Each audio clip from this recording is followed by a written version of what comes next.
ఈ సమయంలో కొన్ని నిమిషాలు దేవుని యొక్క వాక్యాన్ని మనము ధ్యానం చేసుకుందాము.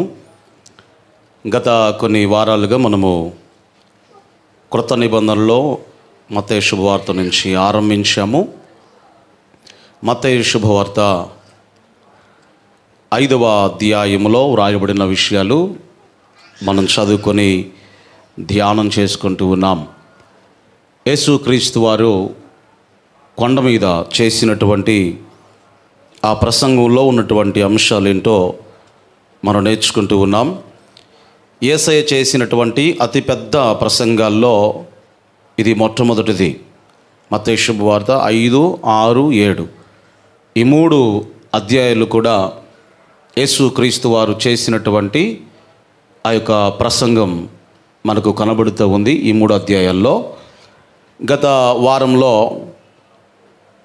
1వ వచనము నుండి 9వ వచనము వరకు వ్రాయబడిన విషయాలు మనం చదువుకొని ధ్యానం చేసుకుని ఉన్నాం. గత వారంలో 10వ వచనాన్ని కూడా మనం నేర్చుకున్నాము. మరొకసారి ఆ మాటను మనం చదువుకొని దేవుని వాక్య ధ్యానములోనికి వెళ్దాం. నీతి నిమిత్తము హింసింపబడు వారు ధన్యులు, పరలోక రాజ్యము వారిది. 11వ వచనం కూడా, నా నిమిత్తము జనులు మిమ్మును నిందించి హింసించి మీ మీద అబద్ధముగా చెడ్డ మాటలెల్లా పలుకున్నప్పుడు మీరు ధన్యులు, సంతోషించి ఆనందించుడి, పరలోకమందు మీ ఫలము అధికమగును. ఈలాగున వారు మీకు పూర్వమందు ఉండినటువంటి ప్రవక్తలను హింసించిరి. క్రీస్తునందు ప్రియులరా, ఈ భాగంలో రాయబడినటువంటి మాట గత వారంలో కొన్ని మనం ధ్యానం చేసుకుని ఉన్నాం. నీతి నిమిత్తము హింసించబడు వారు ధన్యులు, పరలోక రాజ్యము వారిది అని ప్రభు మాట్లాడుతూ ఉన్నారు. ఆరంభంలో కూడా ఆత్మ విషయమై దీనులైన వారు ధన్యులు, పరలోక రాజ్యం వారిది అన్నారు.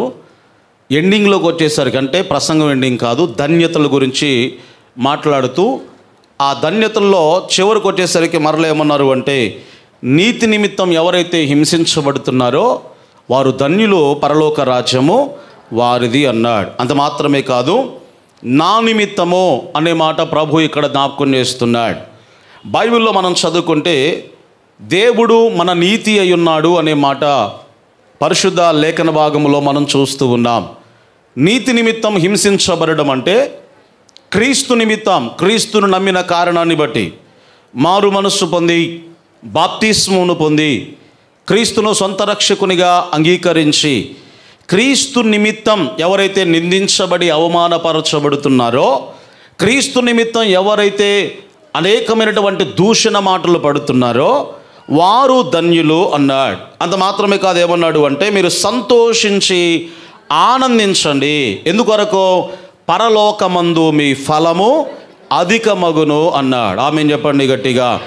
దేని నిమిత్తము హింస అంటే నీతి నిమిత్తము హింసింపబడేవారు ధన్యులు అనే మాట లేఖన భాగంలో మనం చూస్తూ ఉన్నాం. యేసుక్రీస్తు వారు ముందే చెప్పారు, ఎవడైతే నా యొద్దకు వస్తాడో వానికి తప్పకుండా ఏముంటుందంటే శ్రమ కలుగును అన్నాడు. అయినను మీరు ధైర్యము తెచ్చుకొనుడి, నేను లోకమును జయించి ఉన్నాను అని ప్రభు స్పష్టముగా మాట్లాడుతున్నాడు. పోయిన వారంలో మరి మీకు ఏ రెఫరెన్స్లు ఇచ్చారో నాకు సరిగా ఐడియా లేదు. సందర్భాన్ని బట్టి మరొకసారి అట్లా టచ్ చేసి నేను వెళ్తాను. అదే రీతిగా అపోస్తలుడైన పౌలు తిమోతి గారికి ఉత్తరాన్ని వ్రాస్తూ తన 2వ పత్రికలో 3వ అధ్యాయము 12వ వచనముల నుండి ఒక వాక్యాన్ని మనకు జ్ఞాపకం చేస్తూ ఉన్నాడు. 2వ పత్రిక 3వ అధ్యాయము 12వ వచనం, క్రీస్తు యేసునందు సద్భక్తితో బ్రతుకనుద్దేశించు వారందరూ ఏం పొందుకుంటారు? క్రీస్తు యేసునందు సద్భక్తితో బ్రతుకనుద్దేశించు వారందరూ కూడా ఏం పొందుకుంటారట? అందరూ అన్నాడా, కొందరు అన్నాడా? అమ్మ అందరు నీరసంగా ఉన్నారేంది? స్తోత్రం చెప్పండి గట్టిగా. హల్లెలూయా. క్రీస్తు యేసునందు సద్భక్తితో బ్రతుక ఉద్దేశించే ప్రతి వాడు కూడా ఏం పొందుకుంటాడు? హింస పొందుకొనును అని బైబిల్లో ఉంది. అంటే అందరూ అన్నాడు, కొందరు కాదు. కాబట్టి ఎవరైతే క్రీస్తును నమ్మి క్రైస్తవ్యంలోనికి అడుగుపెట్టి సద్భక్తితో ఎవడైతే బ్రతకాలి అనుకుంటున్నాడో వాడు ఖచ్చితంగా హింస పొందుకుంటాడు అనే మాట స్పష్టముగా పౌలు భక్తుని ద్వారా ప్రభు ఇక్కడ మనకు ఈ విషయాలు జ్ఞాపకం చేస్తూ ఉన్నారు. అంతేకాదు పేతురు గారు కూడా ఏమన్నాడు అంటే, క్రీస్తు కూడా మీ కొరకు బాధపడి 2వ అధ్యాయములో తన మొదటి పత్రికలో 21వ వచనములో నుండి ఆ విషయాలు జ్ఞాపకం చేస్తూ ఉన్నాడు. క్రీస్తు కూడా మన కొరకు ఆయన బాధపడి అనేకమైనటువంటి బాధలను హింసలను ఆయన భరించి మనము తన అడుగుజాడలలో నడవాలి అని మనకు ఆయన మాదిరి ఉంచిపోయెను అన్నాడు. స్తోత్రం చెప్పండి గట్టిగా. ఏ ఉంచాడట? ఏంటా మాదిరి? పరిశుద్ధతలో నడవడానికి యేసయ్య మాదిరి. శ్రమలు ఎలా అనుభవించాలి, ఎలా తట్టుకోవాలి, ఎలా సహనాన్ని కలిగి ఉండాలో నేర్చుకోవడానికి కూడా ఎవరి మాదిరట? ప్రభు అయినటువంటి యేసుక్రీస్తు వారు మనకు మాదిరి. తన అడుగు జాడల్లో మనము నడవాలి అని పేతురు భక్తుడు మాట్లాడుతున్నాడు. మనం సేవించేటువంటి యేసయ్య ఎవరయ్యా అంటే, ఆయన ఏమి కూడా శ్రమలు అనుభవించకుండా ఎక్కడో కూర్చొని, నరులారా నన్ను నమ్మితే బాధలు వస్తాయి, శ్రమలు వస్తాయి, అవమానపరచబడతారు, నిందించబడతారు, దూషించబడతారు అని ఆయన చెప్పలేదు. కానీ ఆయన అన్ని కీడుల గుండా వెళ్ళాడు. మన వలనే అన్ని విషయాల్లో కూడా శోధించబడ్డాడు. మనలాగనే ఆయన శ్రమపరచబడ్డాడు. దేవుడై ఉన్నటువంటి ఆయన మహిమను పక్కన పెట్టి, దైవత్వాన్ని కాదు మహిమను పక్కన పెట్టి ఆయన మనిషిగా ఈ లోకానికి దిగి వచ్చాడు. తన్ను తాను తగ్గించుకున్నాడు. ఎంతగా తగ్గించుకున్నాడు అంటే శిలువ మరణము పొందునంతగా తన్ను తాను ఆయన తగ్గించుకున్నాడు. దేవుడు నాకేం చేశాడు అంటారు కదా చాలామంది. ఆయన చేయాల్సిందంతా చేశాడు మన కోసం. అసలు అలానే బదులు నేను నా దేవుని కొరకు ఏం చేశాను అని ఎప్పుడైనా ఆలోచించావా? ఏమంటే దేవుని నమ్మిన తర్వాత దేవుడు నాకేం చేశాడు అంటే ఆయన చేయాల్సిందంతా చేశాడు. ఆయనకి ఏం అవసరం భూమి మీదకి రావడానికి? ఏమైనా ఆరాధన తక్కువై వచ్చాడా? అక్కడేమైనా మహిమ తక్కువై వచ్చాడా? లేకపోతే అక్కడేమైనా ఘనత తక్కువై భూమి మీదకి వచ్చాడా? ఆయన వేవేల కోట్ల కొలది దూతల ద్వారా పరిశుద్ధుడు పరిశుద్ధుడు పరిశుద్ధుడు అని నిత్యము కూడా ఆరాధించబడే దేవుడు కదా. మరి ఎందుకు భూమి మీదకి వచ్చాడు అంటే, నిన్ను నన్ను ఆయన ప్రేమించి ఏ స్థానములో నీవు పడిపోయావో ఆ స్థానములోనికి ఆయన దిగి వచ్చి అక్కడ ఉన్న నిన్ను పైకి లేపాలి అని దేవుడు ఈ భూమి మీదకి వచ్చాడు. ఆ ప్రేమను బట్టి ఒకసారి గట్టిగా చప్పట్లు కొట్టండి దేవునికి. హల్లెలూయా. మనలను ప్రేమించి ఆయన ఈ భూమి మీదకు దిగి వచ్చాడు. పౌలదే అన్నాడు కదా, క్రీస్తు యేసునకు కలిగినటువంటి ఈ మనస్సును మీరు కూడా కలిగి ఉండండి. ఆయన దేవుడై ఉండి కూడా ఇలాంటి బాధలు అనుభవించడానికి ఈ లోకానికి దిగి వచ్చాడు కదా. మీరు కూడా క్రీస్తు అడుగు జాడల్లో నడవాలి అని పేతురు భక్తుడు స్పష్టంగా ఈ విషయాలు మనకు జ్ఞాపకం చేస్తూ ఉన్నాడు. గడిచిన వారంలో ఇవన్నీ కూడా మీకు తెలియపరిచాను. ప్రభునందు ఆత్మీయులారా, పరిశుద్ధ బైబిల్ గ్రంథంలో నుండి ఒక వాక్య భాగాన్ని మీకు జ్ఞాపకం చేస్తాను. తిమోతి గారికి ఉత్తరాన్ని రాస్తూ ఇదే 2వ పత్రికలో 4వ అధ్యాయము 14వ వచనముల నుండి మీరు చదువుకుంటే, అపోస్తుడైన పౌలు భక్తుడు తన జీవితంలో ఆయన ఎదుర్కొన్నటువంటి కొన్ని సమస్యల గురించి అక్కడ వ్రాస్తూ ఉన్నాడు. 2వ పత్రిక 4వ అధ్యాయము 14వ వచనముల నుండి దేవుని వాక్యాన్ని మనం చదువుకుందాం. అలెగ్జాంద్రు అను కంచరివాడు నాకు చాలా కీడు చేసెను. అతని క్రియల చొప్పున ప్రభు అతనికి ప్రతిఫలం ఇచ్చును.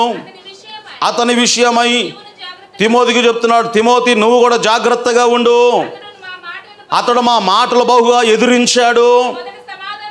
నేను మొదట సమాధానము చెప్పినప్పుడు అసలు ఎవడు కూడా నా పక్షముగా నిలువలేదు. అందరూ కూడా నన్ను విడిచిపోయారు. ఇది వారికి నేరముగా ఎంచబడునుగాక. 17వ వచనములో అన్నాడు, అయితే నా ద్వారా సువార్త పూర్ణముగా ప్రకటింపబడు నిమిత్తము అన్యజనులందరూ దానిని విను నిమిత్తమును. అందరైతే నన్ను విడిచిపెట్టి వెళ్ళిపోయారు, కానీ ప్రభు నా ప్రక్కన నిలిచి అనగా నా పక్షమున ఉండి ఆయన నన్ను బలపరచెను. స్తోత్రం చెప్పండి గట్టిగా. అందరూ నన్ను విడిచిపెట్టి వెళ్ళిపోయారు, కానీ ప్రభు నా పక్కన నిలిచి నా పక్షముగా ఉండి ఆయన నన్ను బలపరచెను అని అపోస్తులుడైన పౌలు మాట్లాడుతున్నాడు. అంటే ఎన్ని రకాలుగా ఆయన శ్రమలు ఎదుర్కొన్నాడో ఆ విషయాలన్నీ కూడా తన ఆత్మీయ కుమారులైనటువంటి వారికి ఆయన అన్నీ కూడా తెలియచేస్తూ ఉన్నాడు. బైబిల్లో యోసేపును గురించి కూడా చాలా సందర్భాలు మనం నేర్చుకున్నాం. చిన్నప్పటి నుండి కూడా ఆయన ఏమి చేసినట్లుగా బైబిల్ ఏమి కూడా రాయబడలేదు. కానీ ఆయన చేసిన నేరమల్లా ఏమిటయ్యా అంటే, ఆ అన్నలు ఉన్నారు చూసారా, ఆ అన్నలు ఏదైతే చేస్తున్నారో, అంటే ఉదాహరణకు ఇప్పుడు ఈ టైంలో ఉంటే వాళ్ళు సిగరెట్లు తాగేది కానీ, లేకపోతే ఈ గుట్కాలు తినేది కానీ, సినిమాలు చూసేది కానీ, వాళ్ళు చేసే కార్యకలాపాలు ఏవైతే ఉన్నాయో ఇవన్నీ కూడా మోసుకొచ్చి ఎవరికి చెప్తున్నాడు? తండ్రి అయినటువంటి యాకోబుకు చెప్తున్నాడు. అంత మాత్రమే కాదు, యోసేపు ఒక కలగన్నాడు. ఆ కళను వారికి వివరించాడట. వారికి వివరించినప్పుడు వాళ్ళ నాన్న కూడా గద్దించాడండి యోసేపును. వాళ్ళ నాన్న కూడా ఏమన్నాడు అంటే, మీ అమ్మ నేను మీ అందరం వచ్చి నీకు సాష్టాంగపడి నమస్కారం చేస్తామా, నోరుమై ఏం మాట్లాడుతున్నావు అని యోసేపును ఏం చేశాడు? యాకోబు కూడా గద్దించాడు. చదవండి ఒకసారి ఆ మాట. ఆదికాండం 37వ అధ్యాయములో 9-10 వచనాలు మీరు చదువుకుంటే ఆ విషయాలన్నీ కూడా అక్కడ వ్రాయబడి ఉన్నాయి. ఆదికాండము 37వ అధ్యాయము 9-10 వచనాల్లో వ్రాయబడినటువంటి మాట, అతడు ఇంకొక కలగని తన సహోదరులకు తెలియజేసి, ఇదిగో నేను మరి ఒక కలగంటిని, అందులో సూర్య చంద్రులు అంటే ఎవరు? తల్లిదండ్రులు, యాకోబు భార్య. తర్వాత 11 నక్షత్రాలు అంటే ఎవరు? మిగతా వాళ్ళ అన్నదమ్ములు. మీరందరూ కలిసి నాకు సాష్టాంగ నమస్కారమును చేసి తిరిగి తన తండ్రితోనూ తన సహోదరులతోనూ అది తెలియజేసినప్పుడు అతని తండ్రి అతనితో, నీవు కనిన కళ, నీవు కనినటువంటి కళ ఏమిటి? నేనును నీ తల్లియు నీ సహోదరులను నిశ్చయముగా వచ్చి నీకు సాష్టాంగపడి నమస్కారం చేస్తామా అని తండ్రి అయినటువంటి యాకోబు కూడా ఏం చేశాడు? యోసేపును గద్దించాడు. అంటే ఆ విషయంలో కోపగించుకున్నాడు యాకోబు కూడా. మిగతా అన్నదమ్ములు కూడా ఈయన మీద ఈర్ష్యను పెంచుకున్నారు. అందరి చేత యోసేపు ఏం చేయబడ్డాడు అంటే తృణీకరించబడ్డాడు. ఇక ఆ తర్వాత మీకు తెలుసు, ఆయనను కొట్టి గొంట్లో వేశారు. అక్కడి నుంచి ఐగుప్తు దేశానికి అమ్మబడ్డాడు.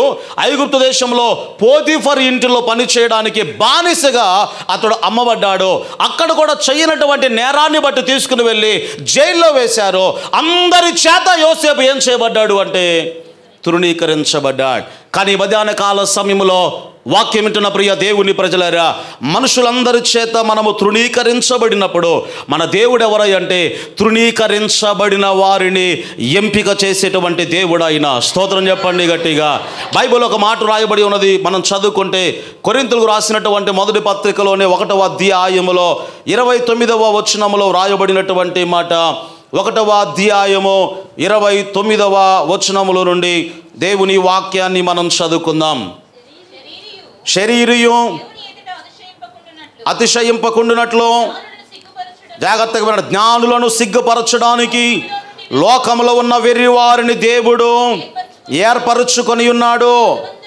బలవంతులైన వారిని సిగ్గుపరచుటకు లోకములో బలహీనులైన వారిని దేవుడు ఏర్పరచుకొని ఉన్నాడు. ఎన్నికైన వారిని వ్యర్థము చేయుటకు లోకములో నీచులైన వారిని, తృణీకరింపబడిన వారిని, ఎన్నిక లేని వారిని దేవుడు ఏర్పరచుకొని ఉన్నాడు. గడిగా చప్పలు కొడుతూ ప్రభు నామాన్ని కనపరచుదా. ఎవరిని ఏర్పాటు చేసుకున్నాడట? చెప్పాలి గట్టిగా. ఎన్నిక లేని వారిని దేవుడు ఏర్పాటు చేసుకున్నాడు. మనుషులందరి చేత తృణీకరించబడిన వారిని దేవుడు ఏర్పాటు చేసుకుంటూ ఉన్నాడు. యోసేపు అందరి ద్వారా తృణీకరించబడ్డాడు. ఇక మీరు చదువుకుంటే అండి, ఆదికాండం 37వ అధ్యాయములో మీరు చదువుకుంటే ఆ అధ్యాయం అంతా కూడా 38లో కూడా దేవుడు అనే మాట కానీ యెహోవా అనే మాట కానీ ఎక్కడ మనకు కనబడదు.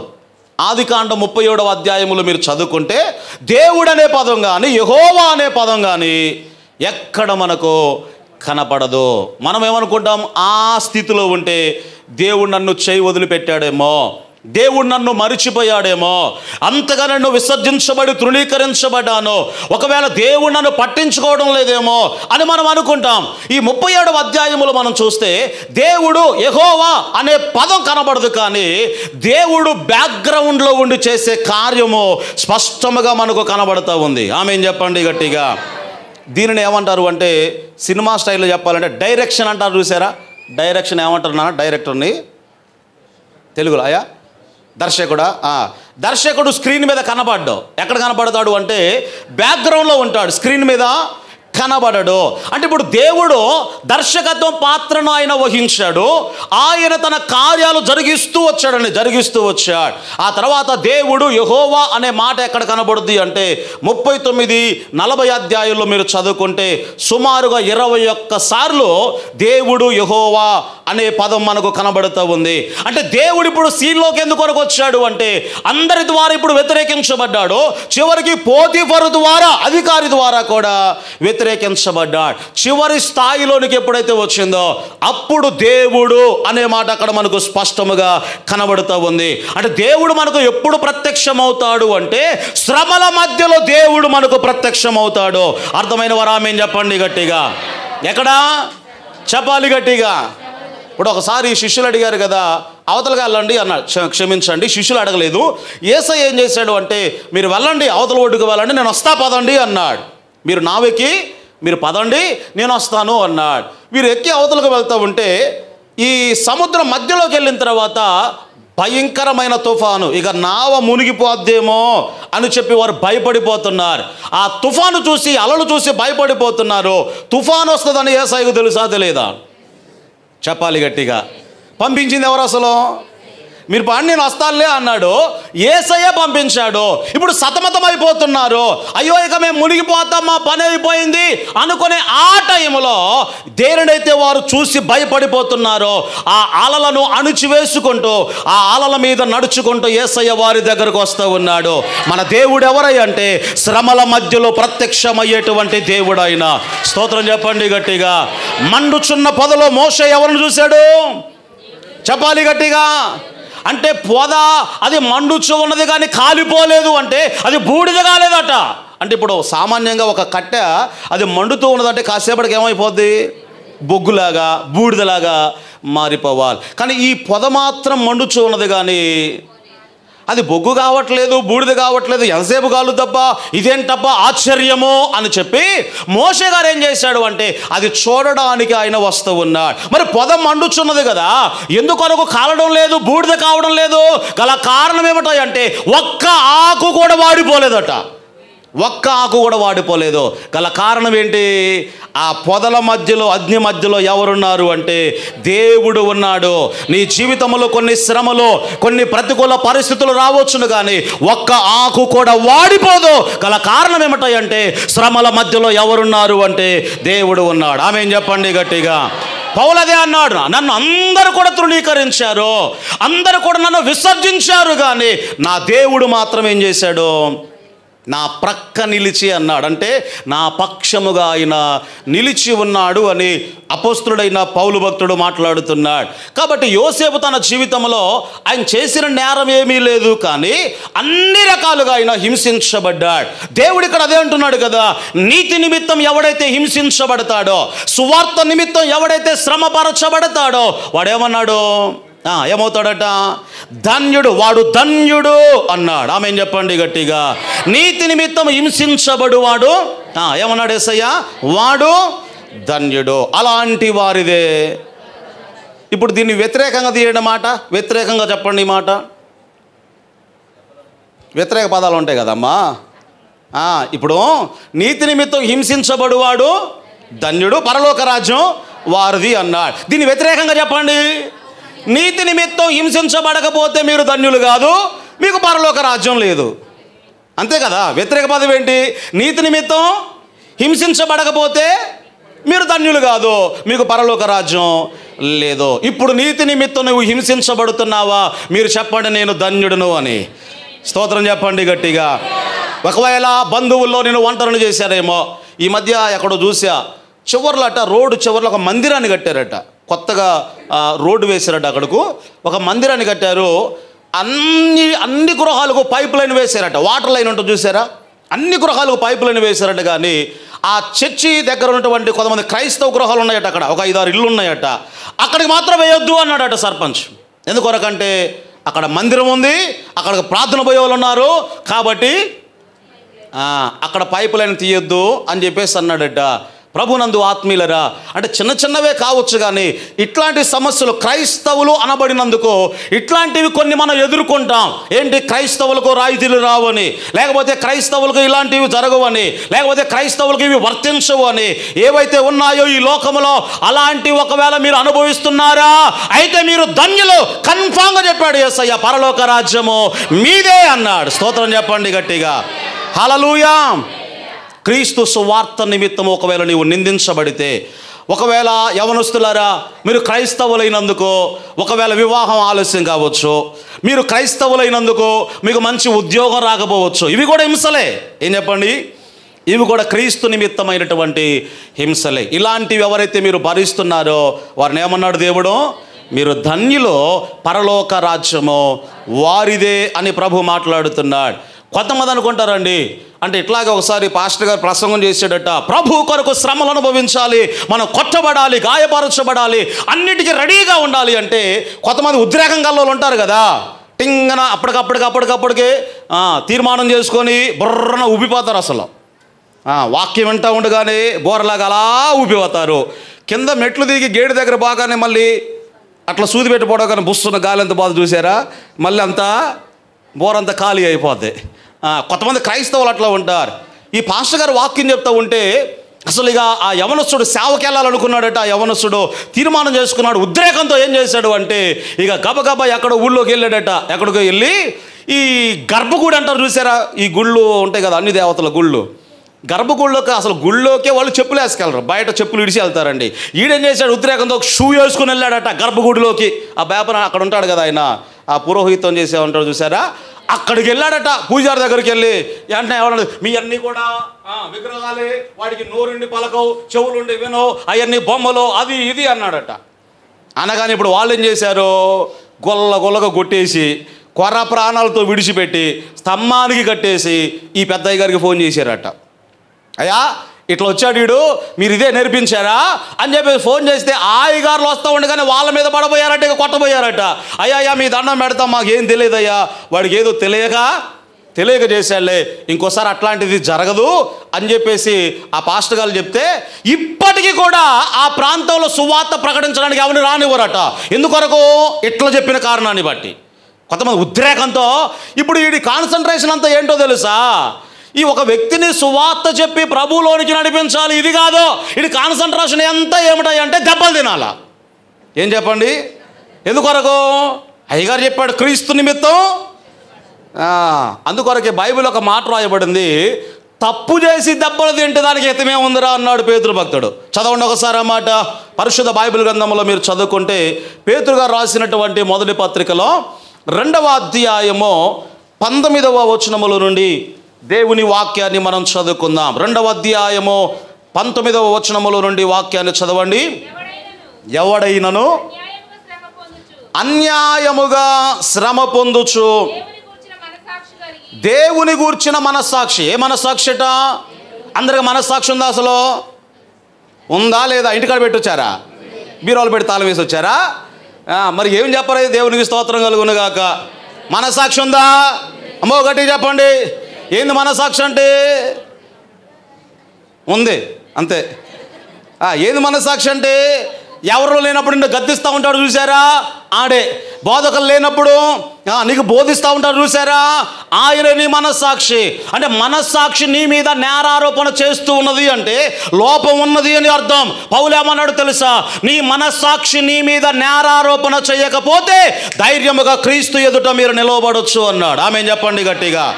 అంటే ధైర్యముగా మీరు క్రీస్తు ఎదుట నిలవబడాలి అంటే నీ మనస్సాక్షి నీ మీద నేరారోపణ చెయ్యకూడదు. చెయ్యాలా, నీ మనస్సాక్షి నీ మీద నేరారోపణ చేయకూడదు. అంటే నీకు అర్థమవుద్ది, ఇది చేసావు కదా, ఇది చేసావు కదా, ఈ మాట మాట్లాడావు కదా, లేకపోతే ఈ అబద్ధం ఆడావు కదా, లేకపోతే ఈ దొంగతనం చేసావు కదా, ఈ వ్యభిచార కార్యం చేసావు కదా అని నీ మనస్సాక్షి ఉంది చూసారా, నీ మనస్సాక్షి నీ మీద నేరారోపణ చెయ్యకపోతే క్రీస్తు న్యాయపీఠం ఎదుట మీరు ధైర్యముగా నిలవబడవచ్చు అన్నాడు. ఆమేన్ చెప్పండి గట్టిగా.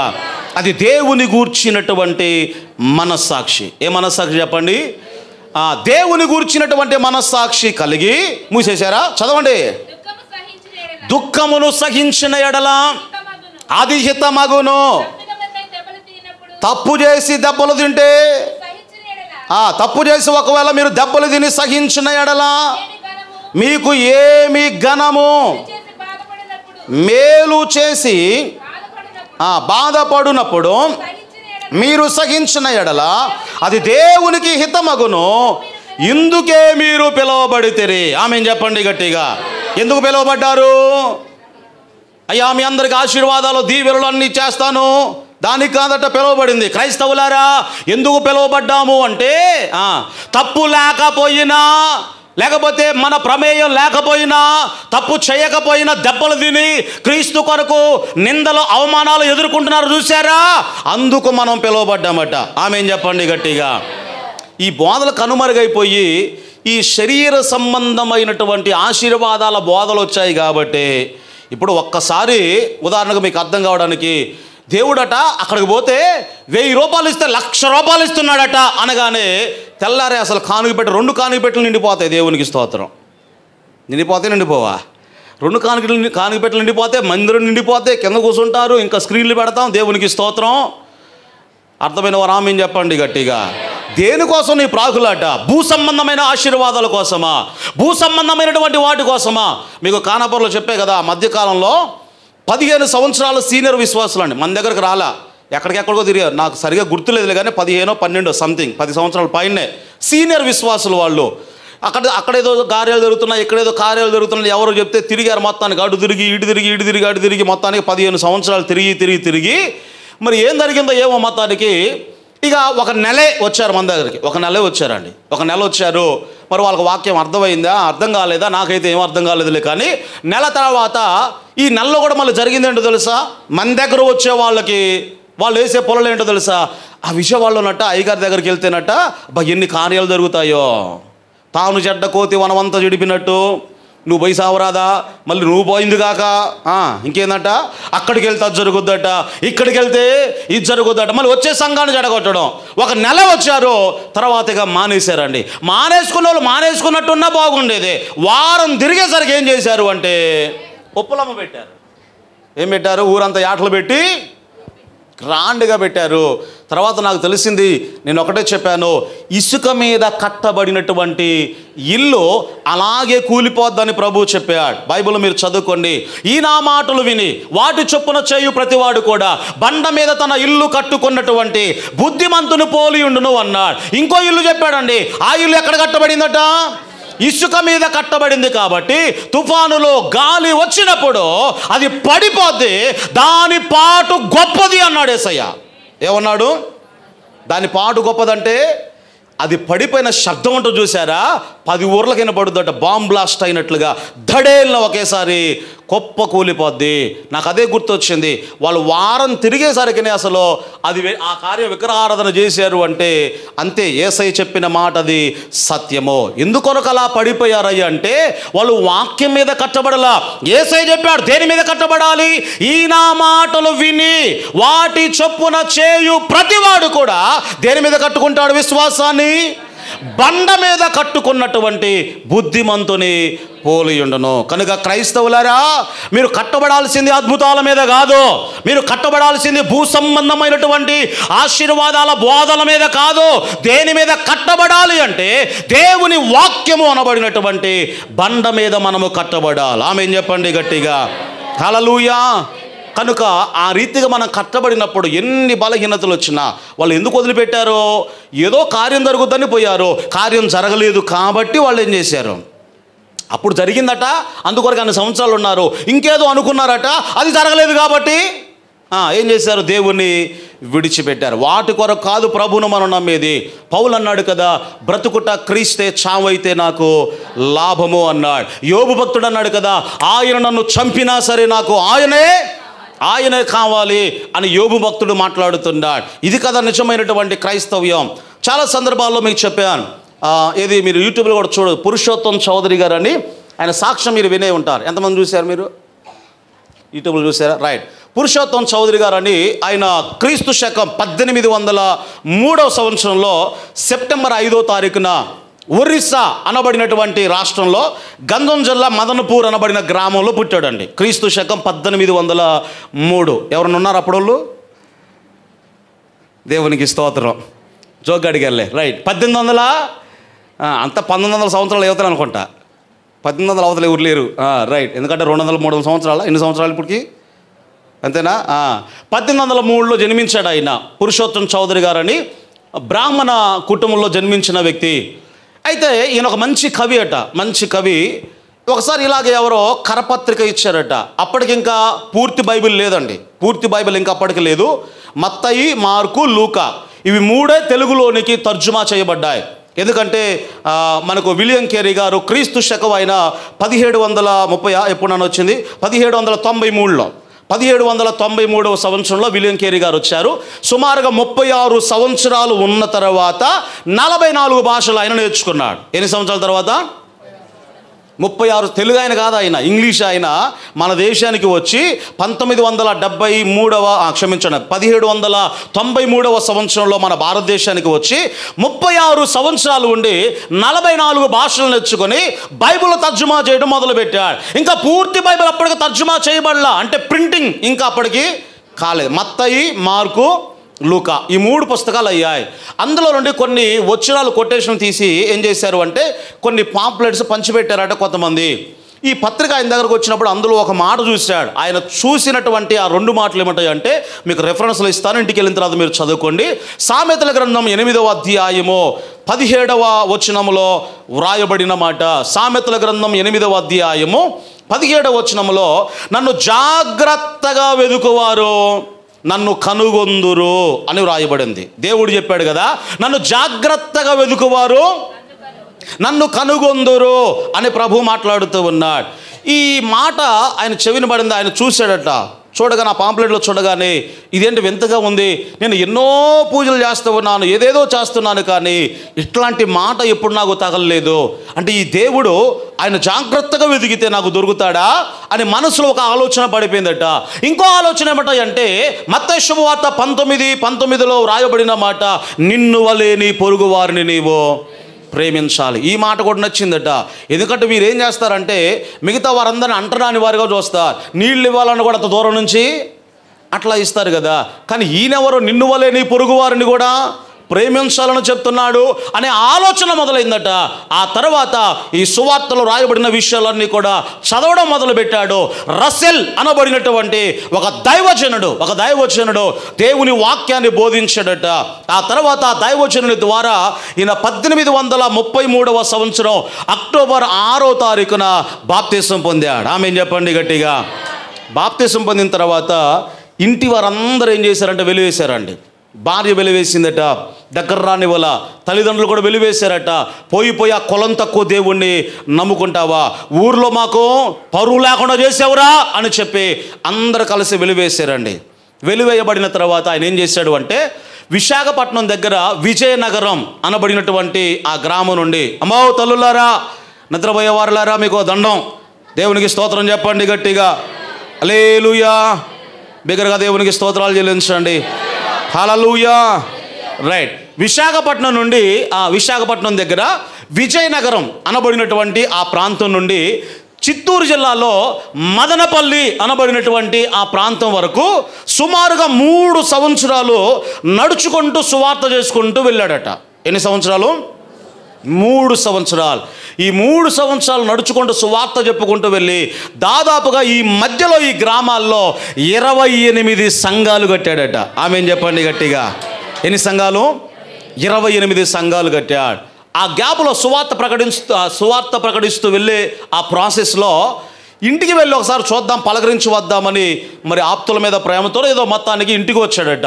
ఇంటికి వచ్చి ఆ గుమ్మం దగ్గర నిలబడి అమ్మా అని పిలిచాడట గట్టిగా. అలా పిలవగానే భార్య గుర్తుపట్టింది గొంతు, ఎందుకంటే కొన్ని సంవత్సరాలు కలిసి ఉన్నారు కదా. భార్య గుర్తుపట్టిందట. మా ఆయన వచ్చాడా ఏంటి, వాయిస్ వినబడుతుంది అనుకున్నదట. ఈ లోపల తల్లిదండ్రులు ఏమన్నారు అంటే, ఇది ఈయన తల్లిదండ్రులు, ఎవడో అడుక్కునేవాడు వచ్చుంటాడు, అమ్మ ఇంట్లో పులిహోర ఉండవు కదా, కొంచెం తీసుకెళ్ళి ఇచ్చిరా అని చెప్పేసి అన్నారు. సరే ఆ పులిహార తీసుకుని ఇలా వస్తూ ఉంది. ఆ భర్తను చూస్తే మొత్తం గడ్డమంతా కూడా పెరిగిపోయి ఎంత భయంకరమైన స్థితిలో ఉన్నాడు, పిచ్చోళ్ళలాగా. అయినా అప్పుడైనా మనసు కరిగిపోవాలి కదా. కానీ ఆమె హృదయం కఠినపరచబడి, చీ మా పరువంతా తీసావు, ఆ నిమ్న జాతి దేవుని నమ్ముకుంటావా, ఊళ్ళో మేము తలెత్తుకోలేకుండా చేసావు మమ్మల్ని అని చెప్పి నీకు ఈ గతే పట్టాలి, నీకు ఆహారం కావాలా అని చెప్పి ఆ పులిహారని తీసుకెళ్ళి ఏం చేసిందంటే ఆ పేడ మీద వేసిందట. ఆ పులిహారని తీసుకెళ్ళి ఆ పేడ మీద అలా పడవేస్తే అక్కడ కోలబడిపోయి కూర్చొని ఆ మెతుకులు ఏరుకుంటూ ఏడుస్తూ అక్కడే హృదయాంతరంగములో నుండి ఒక పాట పాడాడు ఆయన. ఏంటి ఆ పాట అంటే, ఆయన అంటే హృదయాంతరంగములు పాడిన పాట. దాదాపుగా 150 పాటలు రాశాడు ఆయన. ఎన్ని పాటలు? ఆంధ్ర క్రైస్తవ కీర్తనలని ఆ పాటల పుస్తకంలో చూసారు. అందులో దాదాపుగా పాటలన్నీ ఆయనే ఉంటాయండి. వినండి అందరూ ఒకసారి ఎంత అనుభవంతో పాడాడో. తండ్రి గాడా యేసుడు గాడా మహిమా గల శుద్ధాత్మా ఎట్టి వరుస తెలిపెన్ గదమా తోడా యెహోవా మా తండ్రి గాడా యేసుడు మాయన్న గాడా. చరణం కూడా చాలా బాగుంటుంది, వినండి ఒకసారి ఆ చరణం కూడా.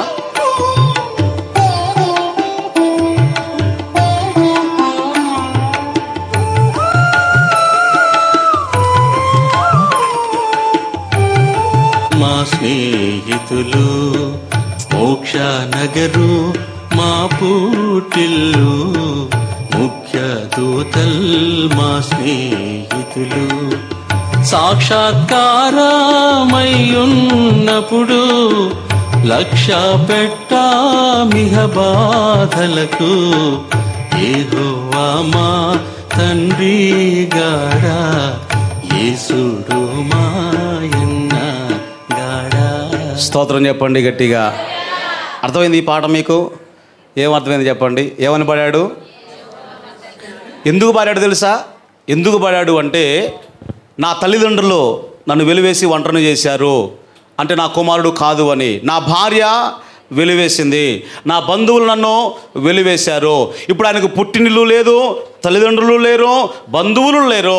ఆ టైంలో ఎవరు గుర్తొచ్చారు అంటే, అందరు నన్ను వెలివేసి ఒంటరిని చేసిన యెహోవా నా తండ్రి కాదా, యేసు నా అన్న కాదా, తర్వాత ఏమన్నాడు, నా పుట్టినిల్లు పరలోకం కాదా, నా ముఖ్యమైన స్నేహితులు దేవదూతలు కాదా అన్నాడు. ఆమేన్ చెప్పండి గట్టిగా. అది ఒంటరిని చేయబడిన వారిని, తృణీకరించబడిన వారిని చానదీసేటువంటి దేవుడు ఆయన. ప్రభునందు ఆత్మీయులరా, అదే అన్నాడు ఇక్కడ, నీతి నిమిత్తం ఎవరైతే హింసించబడుతున్నారో వారు ధన్యులు. తర్వాత మరి ఆ పాట తర్వాతనో మొత్తానికి భార్య మనసు కూడా కరిగిపోయి ఆమె కూడా మారు మనసు పొంది బాప్తిస్వం పొంది ఆయనతో పాటు సువార్త పరిచర్యలో సహకరించిందట. మీరు ఇంటికి వెళ్ళిన తర్వాత సాక్ష్యాన్ని వినండి, ఎందుకంటే ఇలాంటివన్నీ కూడా వింటే మనకు మంచిది. ప్రభునందు ఆత్మీయులారా, ఇలాంటివి చాలా ఉంటాయి, ఇంకా చాలా ఉన్నాయి. నీతి నిమిత్తం హింసించబడిన వారు. ఇప్పుడు ఉదాహరణకు ఏదో సర్వేలో లేదా ఏదో వచ్చేసి మామూలుగా ఏం రాయమంటారండి అని అడిగితేనే గుండెలు గబేలు అంటున్నాయే. ఏమండి, సర్వేలో క్రైస్తవులను రాయమంటారా, హిందువులను రాయమంటారా అని అడిగితేనే గుండెలు గబేలు అని, రేషన్ వస్తుందో రాదో, ఉద్యోగం వస్తుందో రాదో, ఇంకేమైనా వస్తుందో రాదో, దేవునికి స్తోత్రం. మీకు చెప్పే కనుక ఫోన్ చేశాడు ఒక ఆయన, ఏమని చెప్పాలి అయ్య గారు అంటే, ఏం చెప్తావు ఇంకా, నాకు కోపం చేయమన్నాడు, మరి ఏ సైకి నాకు ఏ సంబంధం లేదని చెప్పు, అంతే కదా, ఇంకేం చెప్తాం మరి. ఇక క్రైస్తవులు అని చెప్పుకోవడానికే మనం సిగ్గుపడుతున్నాం కదా. యేసయ్య అన్నాడు, ఇక్కడ మనుషుల ఎదుట ఎవడైతే నన్ను ఒప్పుకోడా పరలోకములో కూడా ఆ వ్యక్తిని నేను ఒప్పుకోను అన్నాడు యేసయ్య. ఆమేన్ చెప్పండి గట్టిగా. కనుక ప్రభునందు ఆత్మీయులరా, ఇట్లాంటి వారు ఎంతమంది, ఎన్ని బాధలు ఎన్ని శ్రమలు వారు అనుభవించి ప్రభు కొరకు నిలవబడ్డారు. అదే యేసయ్య మాట్లాడుతున్నాడు కదా, నీతి నిమిత్తము హింసించబడువారు ధన్యులో, పరలోక రాజ్యము వారిది అని జ్ఞాపకం చేస్తున్నాడు. కాబట్టి శ్రమలు ఎప్పుడు ఉంటాయా అంటే ఎప్పుడు ఉండవు, కానీ కొన్ని సందర్భాల్లో మనము ఎదుర్కోవాల్సి వస్తుంది. ఎంతకాలం ఉంటాయా శ్రమలు అంటే, ఉదాహరణకు మీకు అర్థం కావడానికి అదే పేతురు ఏమన్నాడు అంటే, ఈ లోకంలో మనం పొందిన శ్రమలు ఉన్నాయి చూసావా, ఆయన ప్రత్యక్షమైనప్పుడట ఆయన ద్వారా మనకు మహిమ మెప్పు ఘనత కలగడానికి ఈ భూమి మీద మనం పొందిన శ్రమలే కారణము అన్నాడు. గట్టిగా చప్పట్లు కొడుతూ ప్రభు నామాన్ని ఘనపరచుదాం. హల్లెలూయా. యేసయ్య ద్వారా మనకు మెప్పు, మహిమ, ఘనత దొరకాలి అంటేనట కారణం ఏంటి? ఈ భూమి మీద మనం పొందినటువంటి శ్రమలే దానికి కారణము అన్నాడు. ఇప్పుడు ఈ శ్రమలు ఎంతకాలం ఉంటే అసలు ఎందుకొరకు దేవుడు అలా చేస్తాడు అంటే మీకు అర్థమయ్యే స్టైల్లో, సింపుల్ స్టైల్లో చెప్తాను. మీరు మీ పిల్లలను గవర్నమెంట్ స్కూల్లో వేయడానికి ఇష్టపడతారా, ప్రైవేట్ స్కూల్లో వేయడానికి ఇష్టపడతారా? గవర్నమెంట్ స్కూలా? నిజం చెప్పండి, గట్టిగా చెప్పాలి. డబ్బులున్నా లేకపోయినా, తల్లిదండ్రులు అవసరమైతే కూలిగిపోయి వాళ్ళు తిన్నదనకపోయినా సాధ్యమైనంత వరకు పిల్లలను ప్రైవేట్ స్కూల్లోనే వేయాలి అనుకుంటారు. ఎందుకని మీరు చెప్పండి అయ్యా? మంచి చదువుకోవాలని. కానీ మీకు మాట చెప్పనా, క్వాలిఫైడ్ టీచర్ ఎక్కడుంటారు అంటే గవర్నమెంట్ స్కూల్లోనే ఉంటారు. ఎక్కడుంటారు? మిమ్మల్ని ప్రైవేట్ స్కూల్లో డిగ్రీ చదివిన వాళ్ళు, లేకపోతే డిగ్రీ ఫెయిల్ అయిన వాళ్ళు, లేదా అంతకంటే కొంచెం ఒక 2 సంవత్సరాలు ఎక్స్ట్రా ఎంఎస్సీ అంటారు, ఏమంటారు నాకు అంతగా తెలియదులే, అది చదివిన వాళ్ళు సరే మొత్తానికి ఉంటారు. కానీ గవర్నమెంట్ స్కూల్లో ఎవరు ఉంటారంటే క్వాలిఫైడ్ టీచర్స్ ఉంటారండి. మరి ఎందుకు ప్రైవేట్ స్కూల్లో వేస్తాము? నేనైనా అలాగే అనుకుంటా, ప్రైవేట్ స్కూల్లోనే వేయాలి అని. ఎందుకు అసలు చెప్పలా? మీరు అసలైంది చెప్పలా. ఎందుకయ్యా అంటే గవర్నమెంట్ స్కూల్లో నాకు తెలిసి మామూలుగా ఉంటే సంవత్సరం మొత్తంలో ఒక 3-4 పరీక్షలు ఉంటాయేమో. హాఫ్ ఇయర్లీ, తర్వాత క్వార్టర్లీ, ఇంకేదో ఉంటాయి కదా, ఫైనల్ ఎగ్జామ్స్ ఏదో ఉంటాయి. మొత్తానికి ఒక 4-5 ఎగ్జామ్స్ ఉంటాయేమో సంవత్సరం మొత్తంలో. అదే ప్రైవేట్ స్కూల్ అనుకోండి, ఏ రోజు స్లిప్స్ టెస్ట్ ఉంటుందో చూసారా, ఆ రోజే ఇస్తారు. అంటే ఏ రోజు పరీక్ష ఆ రోజే. మళ్ళీ వారానికి ఒక పరీక్ష, మళ్ళీ నెలకొకసారి మళ్ళీ అదొక పరీక్ష, మళ్ళీ ప్రీ ఫైనల్ అంట, మళ్ళీ ఆ ఫైనల్ అంట, ఈ పరీక్ష ఆ పరీక్ష. ఇన్ని పరీక్షలు ఉంటాయని ఇష్టపడే కదా పిల్లల్ని ఎక్కడేస్తారు? చెప్పాలి గట్టిగా. అమ్మో మాకు పరీక్షలు వద్దండి, మా పిల్లడికి పరీక్షలు వద్దండి అని గౌడ్ స్కూల్లో వేయడానికి ఇష్టపడతారా? లేదు. ఎంత ఒకవేళ అది కష్టతరమైన ఎందుకొరకు అక్కడ వేస్తారు అంటే అన్ని పరీక్షలు గుండా వెళ్తే నా కొడుకు ఒక ఉన్నతమైన స్థాయిలోనికి వెళ్తాడు అనుకుంటాం. అలాగే మన దేవుడు కూడా ఏమనుకుంటాడు అంటే అన్ని శ్రమల గుండా, అన్ని పరీక్షల గుండా నువ్వు వెళ్తా ఉన్నప్పుడు ఆత్మీయతలో నువ్వు ఒక ఉన్నతమైన స్థాయిలోనికి ఎదగాలి అని దేవుడు కోరుతూ ఉన్నాడు. ఎంతకాలమైన పరీక్షిస్తాడు? ఇంకా మీకు అర్థం కావాలి అంటే ఇప్పుడు బంగారం ఏదైతే ఉందో, సువర్ణ, అది దేని ద్వారా పరీక్షించబడుద్ది అన్నాడు. దేని ద్వారా? అదే పేతురు అన్నాడు కదా, దేని ద్వారా పరీక్షించబడుద్ది అంటే అగ్ని ద్వారా పరీక్షించబడును కదా.